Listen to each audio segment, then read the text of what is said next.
নমস্কার, বাংলা জ্ঞান হাব চ্যানেলে আপনাদের সকলকে স্বাগত।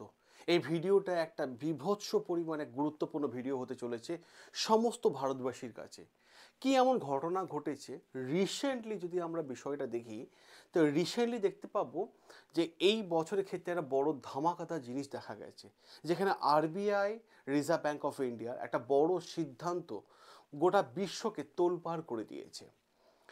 ব্যাপারটা হচ্ছে আরবিআই কি করতে চাইছে যে এই মুহূর্তে ভারতে যত সোনা আছে, গোল্ড, বুঝতেই পারছেন, যত সোনা আছে সেই সমস্ত সোনার উপর একটা নতুন প্যাটার্ন আনতে চলেছে।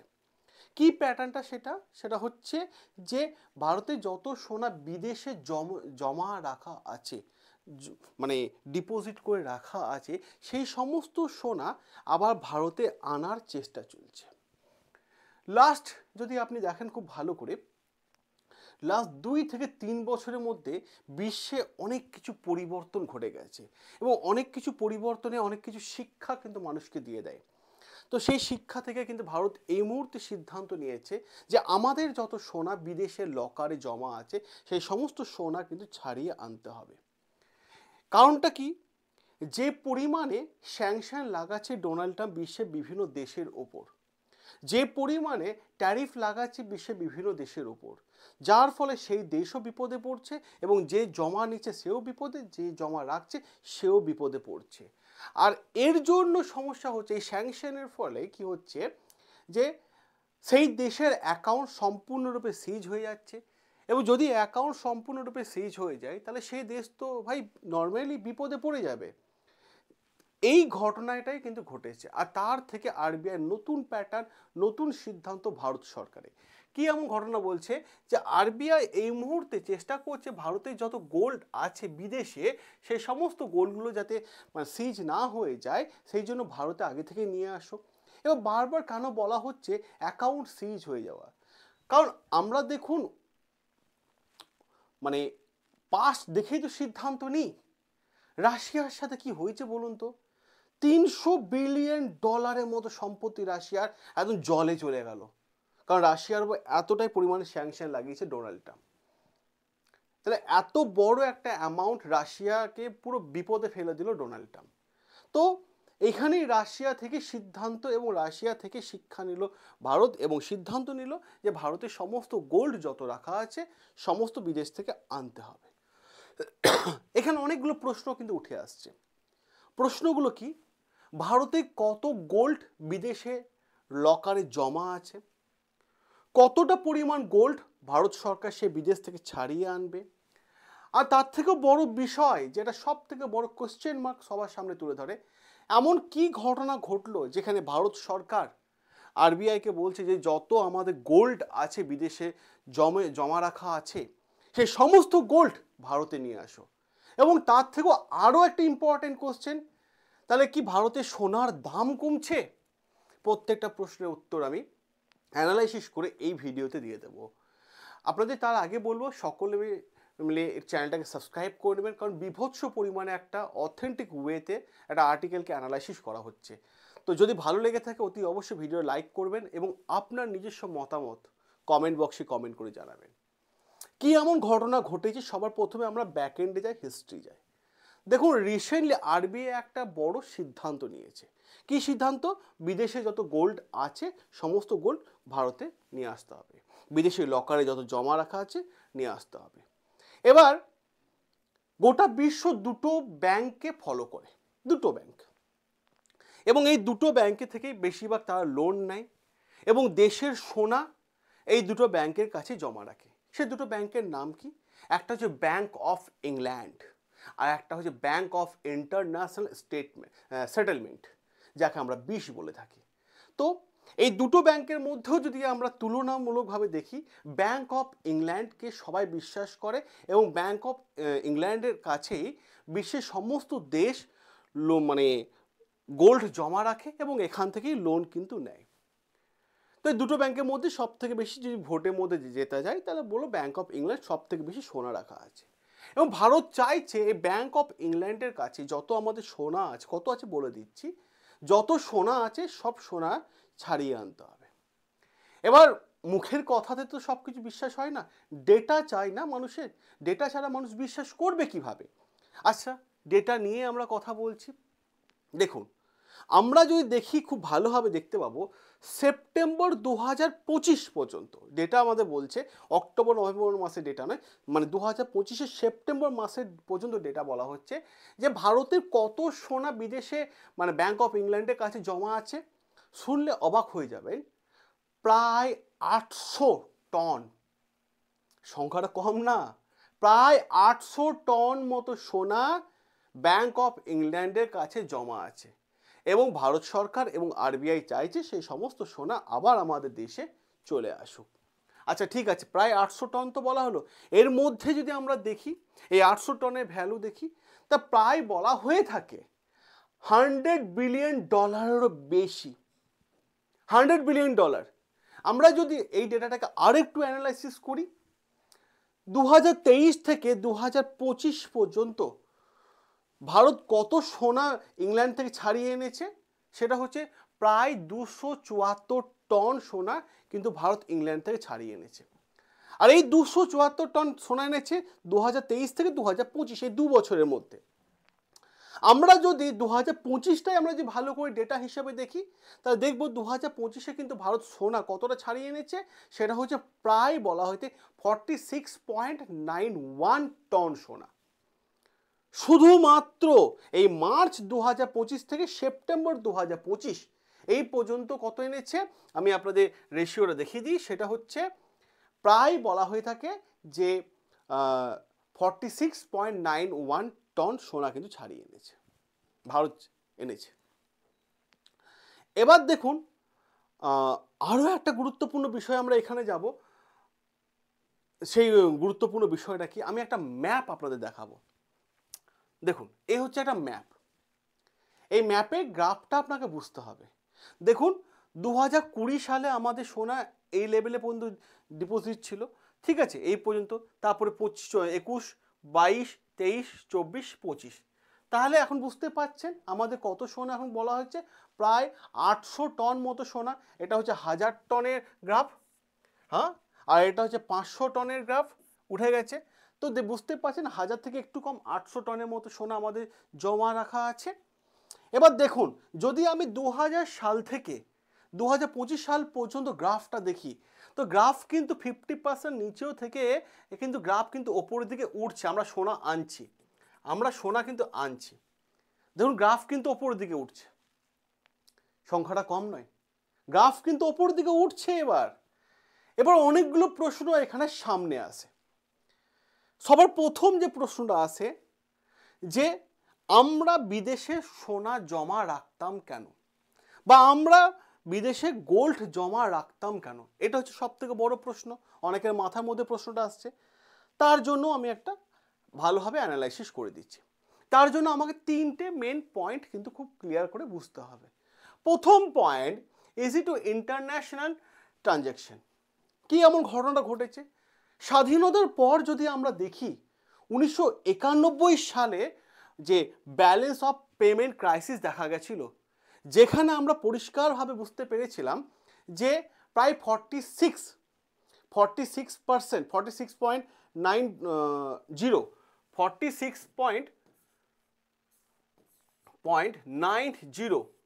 ঠিক আছে, টন সোনা আমরা কি করেছিলাম, বিদেশে জমা রেখেছিলাম। এবং সেই জমা রাখার ফলে আমরা ওখান থেকে লোন পেয়েছিলাম, কারণ 1991-এতে আমরা দেখতে পেয়েছিলাম যে পেমেন্ট ক্রাইসিস চলছিল ভারতে, যার ফলে এই এত পরিমাণ সোনা আমাদের জমা রাখতে হয়েছিল। আমরা যদি অপর দিক থেকে যে আরেকটা গুরুত্বপূর্ণ বিষয় দেখি, যে ধরুন আমি এক দেশ থেকে আরেক দেশের মাল নিচ্ছি, ধরুন আমি আমেরিকা থেকে ভারতে কোনো মাল আসছে, ঠিক আছে, তাকে তো আমাকে পেমেন্ট করতে হবে। তখন কি করা হতো, তখন ডলার বা আমাদের দেশের টাকা তো ওখানে চলে না, তখন কি করা হতো, সোনা দিয়ে এক্সচেঞ্জ করে নেওয়া হতো। ইন্টারন্যাশনাল ট্রেডের ক্ষেত্রে কিন্তু একটা বড় জায়গা কিন্তু ভূমিকা পালন করেছিল। বা ফরেন এক্সচেঞ্জের ক্ষেত্রে গোল্ড ভীষণভাবে কাজে লাগে, যে বিদেশে মাল আমরা নিলাম, গোল্ড দিয়ে দিলাম, যাও ভাই তুমি গোল্ড নিয়ে নাও, বা বিদেশ থেকে লোন নিলাম, গোল্ড জমা দিয়ে দিলাম। এক্ষেত্রেও কিন্তু একটা বড় ভূমিকা পালন করে, এর জন্য আমরা সোনা জমা রাখতাম। আমরা যে সেকেন্ড পয়েন্টটা দেখি, সেটা হচ্ছে লিকুইডিটি অ্যান্ড গ্লোবাল ট্রাস্ট কি বিষয়টা, এটাও কিন্তু একটা গুরুত্বপূর্ণ বিষয়। এই বিষয়টা হচ্ছে যদি মনে করা হয় আমাদের লোন দরকার, এই মুহূর্তে দেশে একটা প্রবলেম চলছে, টাকার ক্রাইসিস আছে, আমাদের লোন দরকার। তো লোন যখন দরকার হবে তখন আমি কি ভাবে লোন নেব? গোল্ড দিয়ে লোন নেব। আর যখন গোল্ড দিয়ে লোন নেব, সেই গোল্ড আবার সেই দেশকে পাঠাও, সেই যাওয়া আসা একটা মানে সেফটি অ্যান্ড সিকিউরিটি ব্যাপার আছে। তো আমি ক্লিয়ার করে বলে দিলাম, ভাই ইংল্যান্ডে ব্যাংকে, আমার ব্যাংক অফ ইংল্যান্ডে আমাদের গোল্ড জমা আছে, ওখান থেকে তুমি নিয়ে নাও এবং আমাকে ওখান থেকে টাকাটা আমাকে দিয়ে দাও। এটা একটা বড় জায়গা, কারণ ব্যাংকেই জমা দেওয়া আছে, ট্রাস্ট একটা ইস্যু হয়ে গেল যে আমার কখন পাঠাবে না পাঠাবে দেখা দরকার নেই, অলরেডি জমা তো আছে, জমা তো আছে, এখানে একটা বড় ইস্যু। আর এই জায়গাতে সবচেয়ে বড় এই জায়গা যে ব্যাংক অফ ইংল্যান্ড যে ব্যাংক আছে, সেই ব্যাংক অফ ইংল্যান্ডকে বিশ্বের সমস্ত দেশ এতটাই বিশ্বাস করে যে তারা একটা কথা বলে যে ব্যাংক অফ ইংল্যান্ড হচ্ছে যে গোল্ড জমা দেওয়ার বা কন্ট্রোল করার জন্য সব থেকে ভালো মেন হাব হচ্ছে ব্যাংক অফ ইংল্যান্ড। এই কথাটা কিন্তু বলে থাকে। তাই সবাই ব্যাংক অফ ইংল্যান্ড বা ব্যাংক অফ ইন্টারন্যাশনাল সেটেলমেন্ট, এই দুটো ব্যাংকের কাছেই সবাই কিন্তু টাকা রাখে, গোল্ড রাখে। Third point, storage and insurance efficiency. এটার মানে কি বলছে? স্টোরেজ, দেখো আগে একটা কথা বলা যেতেই পারে, ভারতে আগে গোল্ড জমা রাখার অতটা ভালো মানে স্টোরেজ ছিল না, কিন্তু এখন ভারত যথেষ্ট স্ট্রং, ঠিক আছে, এখন যথেষ্ট সেফটি আছে। এবং গোল্ড জমা রাখলে তার একটা ইন্স্যুরেন্সও হয়ে থাকে যে ভাই কিছু হয়ে গেলে সেই ইন্স্যুরেন্স কোম্পানি আমাকে ক্লেম করলে আমি টাকা পাবো। তাহলে এই তিনটে পয়েন্টের জন্যই কিন্তু ভারত কী করতো, বিদেশের কাছে কিন্তু গোল্ড জমা রাখতো। তাহলে এই তিনটে পয়েন্ট ক্লিয়ার হয়েছে। এরপর যে পয়েন্টটা আমি আপনাদের সামনে বলবো সেটা হচ্ছে ভারত এই মুহূর্তে কেন গোল্ড আনার চেষ্টা করছে বিদেশ থেকে। তার আগে আমি সকলকে বলবো প্লিজ যে ভালো লেগে থাকে অতি অবশ্যই চ্যানেলটাকে সাবস্ক্রাইব করে নিন, কারণ ইনফরমেশন ভিডিও যে পেতে হয় অবশ্যই এই চ্যানেলে আসতে হবে। দেখুন, হঠাৎ ভারত বিদেশ থেকে কেন গোল্ড আনার চেষ্টা করছে? এতদিন এই সিদ্ধান্ত নেওয়া হয়নি, কিন্তু সাডেনলি কেন করা হচ্ছে? এর পেছনে না 3 থেকে 4টে বড় পয়েন্ট আছে। এই 3-4টে পয়েন্ট যদি আপনি ক্লিয়ার করে বুঝে নেন তাহলে পুরো মানে প্রপার জিনিসটা আপনার কাছে ক্লিয়ার হয়ে যাবে, ঠিক না? দেখুন, আচ্ছা, সভরেনিটি অ্যান্ড গ্লোবাল ফাইন্যান্সিয়াল ওয়েলফেয়ার, এটার মানে কি? মানে হচ্ছে, এটা খুব ক্লিয়ার হবে যে লাস্ট 2-3 বছর যদি আপনি দেখেন খুব ভালো হবে, এই গোটা বিশ্বের মধ্যে নানান বিষয় নিয়ে কিন্তু চেঞ্জ হয়ে গেছে। সমস্ত দেশ যাকে আমরা সুপারসনিক পাওয়ার মনে করতে আমেরিকা, সে আমেরিকা এখন চাইছে নিজেকে আরও ইকোনমিক্সের দিক থেকে স্ট্রং করার জন্য, এবং এই স্ট্রং করার জন্য বিশ্বের বিভিন্ন দেশের সাথে তারা কি করছে, তারা সম্পর্ক নষ্ট করছে। তাই কি করছে আমেরিকা, বিশ্বের বিভিন্ন দেশের ওপর স্যাংশন লাগাচ্ছে। বিশেষ করে আমরা দেখতে পেয়েছি রাশিয়া, ইরান, এদের ওপর স্যাংশন লাগিয়ে দেওয়া হচ্ছে। রাশিয়ার তো $300 বিলিয়ন মতো গোল্ড জমা ছিল, কারণ রাশিয়ার ওপর স্যাংশন লাগিয়ে এই $300 বিলিয়ন কি করলো, পুরো ধ্বংস করে দিল। কে করলো? এটা করলো আমেরিকা। তা ভাই এখান থেকে তো একটা ভয় আছে, যেভাবে আমেরিকা ভেনেজুয়েলা, আফগানিস্তান, ইরান, রাশিয়ার ওপর স্যাংশন লাগাচ্ছে, কাল যদি ভারতের ওপর লাগিয়ে দেয়। আর আমরা চাইছি এই মুহূর্তে ভাই আমাদের সম্পত্তির ওপর যেন সমস্ত কন্ট্রোল আমাদেরই থাকে, বাইরে কোনো দেশের হাতে যেন এই কন্ট্রোল না যায়, এটা আমরা কখনো চাইবো না। আর এর জন্য ভারত প্রত্যেকটা স্টেপ ধাপে ধাপে খেলছে এবং রেডি করে নিচ্ছে, ভাই আমাদের যত সম্পত্তি আছে বিদেশ থেকে সোনা আছে সব ভারতে নিয়ে চলে আসো। আর এর ফলে যদি আমরা দেখতে পারি ইনফ্লেশন, ঠিক আছে, যদি আমাদের কাছে সমস্ত সোনা চলে আসে, ভাই সোনার দামও তো কমে যাবে। হ্যাঁ, এটা তো একটা বাস্তব ফ্যাক্ট, সোনার দামও তো কমে যাবে। তা সোনা নিয়ে যে হাহাকার চলছে, এটার দাম এত বেশি, এই প্রবলেমটা তো থাকবে না, সেই ব্যবস্থা ভারত সরকার করছে। সাথে সাথে যদি আমরা দেখি improve domestic storage and security infrastructure, এটার মানে কি বলছে? যদি আমরা 2022 থেকে 2025 সাল পর্যন্ত দেখি আমরা, তো দেখব যে ডেটা বলছে কাজে মার্কেটে যে ডেটা ঘুরছে, সেই ডেটা বলা হচ্ছে পাঁচটা দেশের কথা, হ্যাঁ একসঙ্গে পাঁচটা দেশ, কি দেশ সেটা হচ্ছে আপনার চীন, পোল্যান্ড, তুর্কি, ভারত ও রাশিয়া। এই পাঁচটা দেশ 2022 থেকে শুরু করে 2025 পর্যন্ত 1000 টন করে সোনা কিনেছে বিশ্বের বিভিন্ন দেশ থেকে। আর যেহেতু আমাকে অন্য দেশ থেকে কিনতে হচ্ছে, সোনার দাম তো এমনি বেশি হয়ে যাবে, স্বাভাবিক ব্যাপার, এটা তো অস্বাভাবিক কিছু না। আর আমার দেশে যে সোনা আমার কাছে চলে আসে, সোনার দাম কমে যাবে। তা ভাই সোনার দাম কিন্তু কমতে চলেছে। অপর দিক থেকে যদি আমি আরও একটা বিষয় যদি দেখি এখানে, যে এই ডোমেস্টিক স্টোরেজ, ভারত সরকার সোনা রাখার জন্য সেই ইনফ্রাস্ট্রাকচার কিন্তু তৈরি করে ফেলেছে। দুটো জায়গায় ভারতে সোনা রাখা হবে এরকম দুটো সেন্টার করা হয়েছে। একটা হচ্ছে মহারাষ্ট্রের নাগপুর, আর একটা হচ্ছে উড়িষ্যার ভুবনেশ্বরে। এই দুটো জায়গায় কিন্তু ভারতের সোনা থাকবে বলা হয়েছে। এবং সাথে সাথে আরও একটা বিষয়, যে ভাই ভারত পরিষ্কারভাবে বুঝিয়ে দিচ্ছে, একটা সিম্বলিক মেসেজ সবাইকে বলে দিচ্ছে, ঠিক আছে, যে সিম্বলিক মেসেজ দিয়ে দিচ্ছে যে ভাই ভারতের সম্পত্তির ওপর ভারতেরই কন্ট্রোল থাকবে, ভারতের মানুষের কন্ট্রোল থাকবে, ঠিক আছে, এবং বাইরের কোনো দেশের ওপর কন্ট্রোল থাকবে না। কারণ ডোনাল্ড ট্রাম্পকে ভরসা করা যায় না। সকালে এক কথা তো সন্ধে এক কথা, বিকেল এক কথা তো রাতে এক কথা, এ কখন কি বলে এ নিজেও জানে না। কাল যদি ভারতের উপর স্যাংশন লাগিয়ে দেয়, সমস্ত জিনিসটা আমাদের বেকার হয়ে যাবে। যেভাবে রাশিয়ার ক্ষতি ডোনাল্ড ট্রাম্প করলো, সেভাবে ভারতের ক্ষতি ডোনাল্ড ট্রাম্প করতে 4 মিনিটও ভাববে না। কারণ এরকম ডোনাল্ড ট্রাম্প কখন কি বলে না, ডোনাল্ড ট্রাম্প নিজেই জানে না। আমি আসছি আপনাদের আর একটা ডেটা নিয়ে আমি কথা বলতে। দেখুন এই যে সোনা আনার বিষয়টা যদি আপনারা খুব ভালো করে দেখেন, এখানে শুধু এটা ভারত এটা করছে তা নয়, ভারতের সাথে আরো বিশ্বের বিভিন্ন দেশ সোনা রিটার্ন আনছে। যেমন জার্মানি যদি দেখেন, রিসেন্ট 2022 থেকে 2025 পর্যন্ত 674 টন সোনা ব্যাংক অফ ইংল্যান্ডের কাছ থেকে কিন্তু এনেছে, এনেছে ফ্রান্স এবং ইউএস থেকে নিয়ে চলে এসেছে 2013 থেকে 2017 এই মধ্যে ডেট। এবং 22-25 ডেটাটা আমি আপনাদের দেখিয়ে দিচ্ছি, ঠিক আছে। নেদারল্যান্ড যদি দেখেন, এখানে দেখবেন 122 টন সোনা নিউ ইয়র্ক থেকে এনেছে 2014 মধ্যে, ঠিক আছে। তুর্কিকে যদি দেখেন আপনারা, তা দেখবেন 220 টন সোনা আনছে কার কাছে, ব্যাংক অফ ইংল্যান্ডের কাছ থেকে 2018 সালে। আপনি যদি দেখেন পোল্যান্ড 100 টন সোনা আনছে, ঠিক আছে, লন্ডন থেকে, ঠিক আছে, 2019-এ। অপরদিকে হাঙ্গেরি, এটা দেখবেন 63 টন সোনা, ঠিক আছে, লন্ডন থেকে এনেছে 2021-এ। অপরদিকে যদি দেখতে পান চীন এনেছে কত টন, চীন এনেছে 40 টন না 60 টন, এখানে ডেটা নেই, ঠিক আছে। তো এটা 2015 থেকে 25-এর মধ্যে। তো পরিষ্কারভাবে একটা জিনিস ক্লিয়ার হয়ে গেল যে বিশ্বের সমস্ত দেশ কিন্তু সোনা আনার জন্য, বিদেশের মাটি থেকে সোনা আনার জন্য উদ্যোগী হয়ে গেছে। এবং ডোনাল্ড ট্রাম্প, আমেরিকা যে সুপার সৈনিক নিজেকে মনে করে, তার একটা চাপ, যেভাবে রাশিয়া ইরান ওপর প্রেশার ক্রিয়েট করছে, বা আফগানিস্তান প্রেশার ক্রিয়েট করছে, কাল যাতে দেশ বিপদে পড়বে না তো। এবং আমি সত্যি সাধুবাদ জানাই ভারত সরকার এরকম একটা বড় সিদ্ধান্তকে, যে ভারতের সমস্ত সম্পত্তির ওপর অবশ্যই ভারতীয় কন্ট্রোল থাকবে।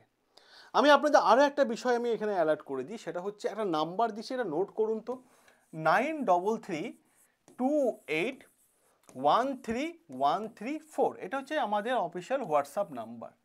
যদি আপনার মনে হয় যে আপনি আর্থিকভাবে পিছিয়ে আছেন, যদি মনে হয় উচ্চশিক্ষিত হয়ে কাজ পাচ্ছেন না, বা কাজ পেলেও আপনাকে ব্যাঙ্গালোর, দিল্লি, বম্বে যেতে হচ্ছে, তাহলে আমি আপনাকে বলবো 2 মাস আপনার কাছে আমি সময় চেয়ে নেব। 2 মাস, বেশি দিন না, 2 মাস সময় চেয়ে নেব। বলবো যে 2 মাস একটু ভালো করে, অ্যান্ড্রয়েড মোবাইল আছে, ভালো করে ক্লাসটা করুন এবং এআই শিখুন, হাতের course AI, skill course AI, artificial intelligence, সব কিছু ডিজিটাল মাধ্যমে কোর্স হচ্ছে এআই। বাড়িতে বসে আপনি অনলাইনের মাধ্যমে ক্লাস করতে পারবেন। এবং এই 2 মাস শেখার পর যদি আপনি ভালো একজন এআই এক্সপার্ট হিসেবে নিজেকে প্রতিষ্ঠিত করতে পারেন, তাহলে মাসে 1 থেকে 2 লক্ষ টাকা ইনকাম করা কোনো ব্যাপার না। শুনলে অবাক লাগলেও বাস্তব এইটাই, কারণ বাস্তবে করছে।